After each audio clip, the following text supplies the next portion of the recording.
24 ceremonies. Meanwhile, opposition lawmakers are also preparing for the SONA. The Makabayan bloc shared their statement attire. ACT Teachers Party List Representative Franz Castro will wear a Filipiniana terno featuring images of different sectors crying for wage increase. Progressive legislators and their supporters believe the recent 40 peso wage hike in Metro Manila is a pittance. Mumu lang ito, no, yung 40 pesos, kumbaga 610 ito, na way below the family living wage. Ang family living wage ngayon ay at least 1,100 for a family of 5. Kaya napakaliit itong 40 pesos. Tapos, hindi pa nila isinali dito yung iba pang mga regions na talagang nangangailangan din. For her part, Gabriela Partila's representative Arlene Rosas will wear a Filipiniana that features images of what she calls the Maharlika scam. For News 5, Marian Enriquez, we are One News. Political experts have started to weigh in on President Marcos's second SONA. Attorney Tony Lavinia told Frontline Tonight that he wants to hear Marcos address issues on food security, employment, human rights, and climate change. Several analysts and groups have given Marcos Jr. a passing grade in his first year in office, given that he is still starting out. What I'm hoping to hear from the President, diba, is yung isang malinaw na pag-articulate ng ating sitwasyon, ng krisis ng bayan.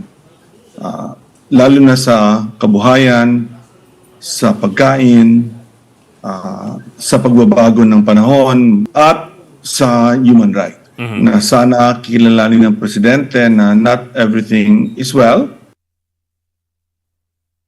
As for specific areas of governance, Lavinia believes that Marcos has done a better job than his predecessor Rodrigo Duterte when it comes to foreign policy. However, it still remains to be seen whether he can address issues on corruption and the education sector. Marcos has been a better, more nationalistic, a stronger president on China and on many foreign policy matters than President Duterte. Corruption, syempre hindi pa natin alam completely, di ba? Pero itong Maharlika is a bad omen kasi pwede talaga siyang vehicle ng corruption. Education, I think, is not in good shape. Hindi pa tayo naka-recover from the pandemic. Maharlika Law Principal Author Senator Mark Villar has downplayed plans to question the law before the Supreme Court. Villar insists that the provisions discussed in the plenary are all reflected in the final version of the law. The National Union of People's Lawyers and the Makabayan Bloc are planning to challenge the recently signed law over alleged last-minute insertions. Senate President Mig Zubiri has said that the MIF law is constitutionally sound and can withstand scrutiny from the High Court. Sir, if you want to make sure na lahat ng pinag-usapan sa plenary ay magre-reflect sa final law. Basta kung ano nakalagay sa bill, yun ang nagre-reflect yung pinag-usapan sa plenary. And with regards to yung filing nila sa Supreme Court, karapatan naman nila yun. Pero sana po, mag-focus na lang tayo sa pagtulong sa implementation ng bill. We'll be back with more stories after the break. Keep it here on One News.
You're still watching One News Now. I am Mon Gualvez.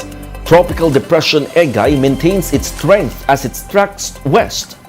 PAGASA last spotted Egay Center some 815 kilometers east of southeastern Luzon. The tropical depression is packing winds of 55 kilometers per hour and gustiness of up to 70 kilometers.